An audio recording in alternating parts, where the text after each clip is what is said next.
Mtazamaji wa Stein TV, karibu sana katika mahojiano na msanii wa nyimbo za Bongo Flava, lakini pia usisahau kwamba ni mwana hip hop, anafahamika kwa jina la BJ Chuma. Leo niko naye kwa ajili ya kuweza kushare baadhi ya vitu baina yangu mimi na yeye kupitia Stein TV. Nikwambie karibu sana. Mimi naitwa J Brand. Bwana, inakuwaje BJ?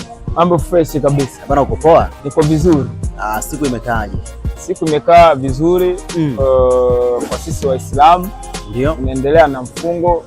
So hakuna tatizo ambalo linaweza likaleta damage ya kuharibu saumu yangu.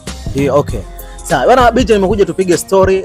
Kwa sasa hivi niliona umepost kwenye mitandao yako ya kijamii ukiwa umempata meneja ambaye kidogo nimeona unampromote sana meneja wako na kazi imeshaanza. Nimekuja kupiga story kujua ni kitu gani ambacho wewe na meneja mna malengo ya kukifanya katika mwaka huu 2026-2027 na muda wote ambao utakuwa na meneja wako. Tuanzie hapo, ilikuwaje?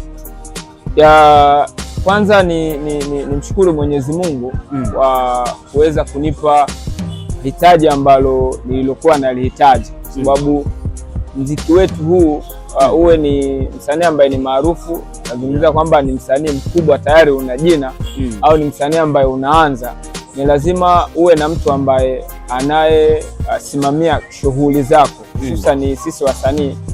Niliomba sana hicho kitu kwa muda mrefu, but mwezi jana ambao ulikuwa mwezi wa pili mwishoni, Mwenyezi Mungu akawa ameitikia ombi langu la mimi kumpata manager.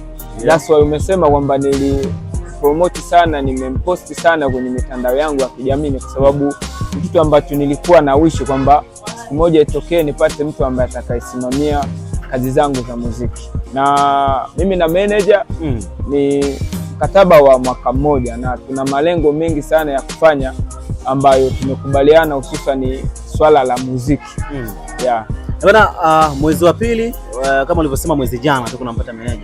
Mpaka sasa hivi unaona kitu gani ambacho kitakuja kubadilika katika tasnia yako ya muziki wa hip hop pamoja na Bongo Flava? Mabadiliko nimeanza kuyaona toka nimempata meneja mwezi jana, kama nilivyotoka kuongea, kwa sababu baadhi ya vitu tumekamilisha, lakini nilivyokuwa solo artist, yani ambaye kwa sina mtu wa kusimamia, nilikuwa sijakamilisha hilo swala, lakini baada ya kupata manager nimekamilisha.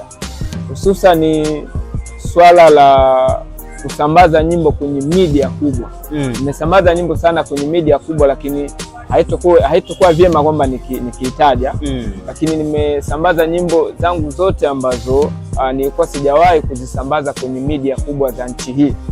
Kwa hiyo ni swala ambalo tumeanza nalo, lakini baada ya kumaliza Ramadhani ndio tutafanya sasa shughuli ya umeneja wenyewe. Ina maana kwa sasa hivi ni kama introduction. Sasa hivi ni introduction, wanasema hivyo kwa sisi Waislamu. Ukila kidogo tu ile kidogo ile huwa tunaita suna. Lakini sasa umesema introduction, ni utangulizi tu ambao unakuja kuonesha kitu kikubwa tukimaliza Ramadhani. BJ Juma, tumeona umetoa baadhi ya nyimbo, lakini katika upande wa video inakuwa sio niseme sio msanii ambaye unatoa sana video. Labda na meneja katika sehemu mojawapo ya mipango yenu, vipi kuhusu harakati za kuweza kutoa baadhi ya video ngoma zako? Nimependa sana hilo swali na ningeshangaa au ningewanda kama nisingekutana na hilo swali. Katika kitu ambacho tulichokubaliana kwanza ni kuhakikisha zile audios ambazo ni kali ambazo The Sun nimezitoa ni lazima zifanyiwe video. Kuna wimbo wa Rwami ni kama wimbo wa mkoa, unajua. Kuna wimbo wa Nakupenda, then kuna wimbo wa Asante. Hizo ni nyimbo ambazo tayari tumeshazicholea mchoro kwamba tutakapomaliza Ramadhani ni lazima hizo nyimbo zifanyiwe video. Ndio.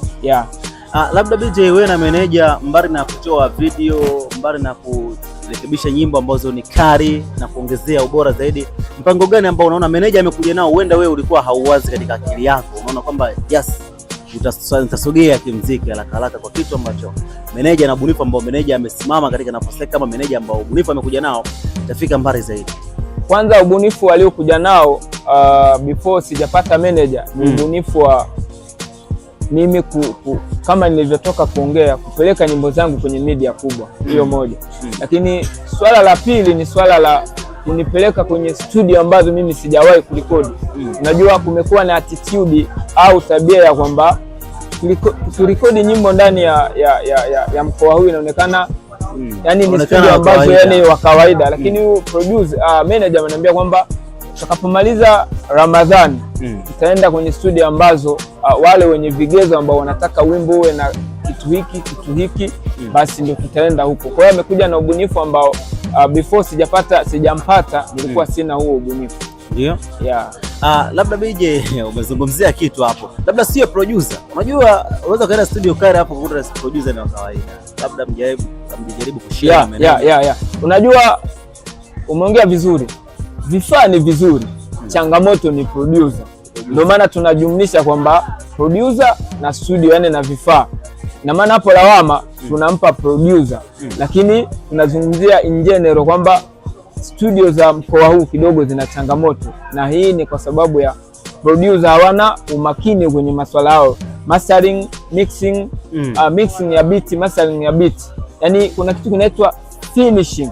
Yani ni lazima ifanyike iwe kwenye vocal hata kwenye beat. Sasa hii ni kitu ambacho sisi kinatukosti sana. Wakati sijampata manager nilichati na DJ mkubwa sana wa nchi hii. Hiyo kama itaniruhusu nimtaje. Haina shida. Anaitwa DJ Sama. DJ Sama. Yeah, nilimtumia wimbo mmoja. Huo wimbo ngoja ni uhifadhi. Nikiutaja producer atajijua kwamba ni yeye. Akanambia kuna changamoto ya producer hapa. Akanambia beat haijafanywa mixing. Ndio.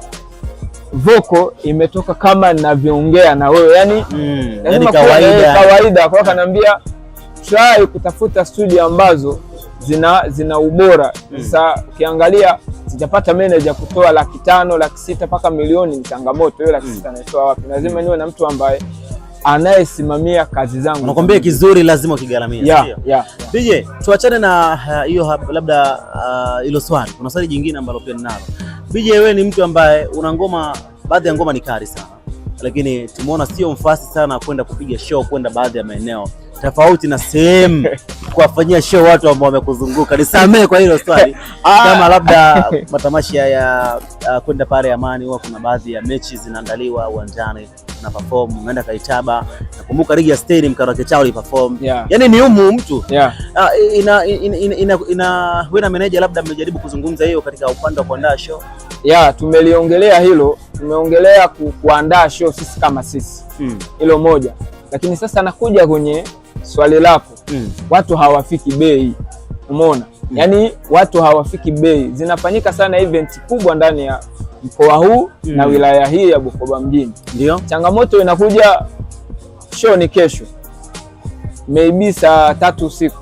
Wewe unapigiwa saa 8 mchana kwamba uje kwenye show.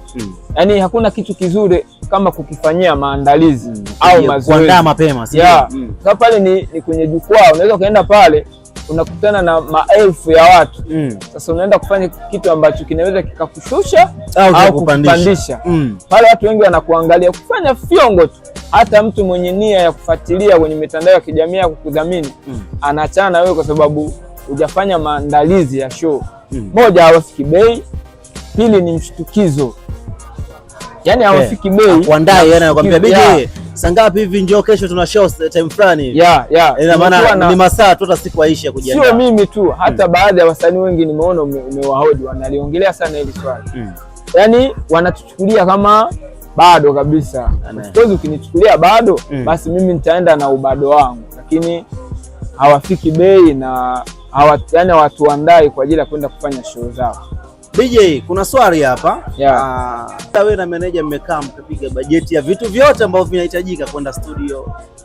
Sio rahisi kutaja, lakini labda tuambie kidogo, tuibie siri kidogo tu.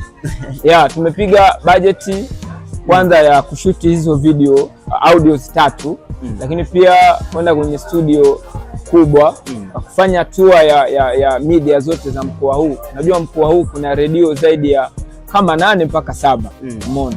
Lakini budget tuliyoweka yote ni kama milioni 4 na yani yote kukamilisha kila kitu. Yani kila kitu ni milioni 4 na achana mambo ya usafiri, hiyo ni milioni 4 na ni kwa ajili ya videos, fanya tour ya audios, fanya tour ya videos. Hatuwezi tukafanya tour bila kuchangia chochote kwenye ofisi za watu. Na maanisha ofisi za media audios na videos. Yeah. Okay. Hivi wasanii wa Bukoba mnapambana sana kutoka katika mkoa wetu sana, lakini mpaka sasa hivi msanii ambaye ana trend na anajulikana kitaifa ni Saida Kalonzo. Sahihi. Mnaferi wapi? Changamoto ilianzia kwenye mizizi ya wasanii wetu wa hapa. Na hili nimekuwa nikiliongea sana. Aidha watalipokea kwa uzuri, aidha kwa ubaya. Mizizi walioanza nayo sio mizuri.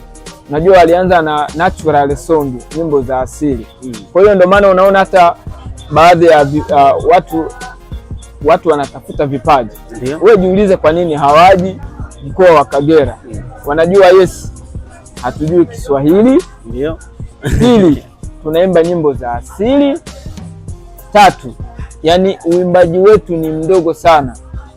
Sasa ni swala la nyimbo za asili. Saida alitoka kwa nyimbo za asili. Lakini sasa waliomfuata Saida wanajijua. Wao wakaja na nyimbo za asili.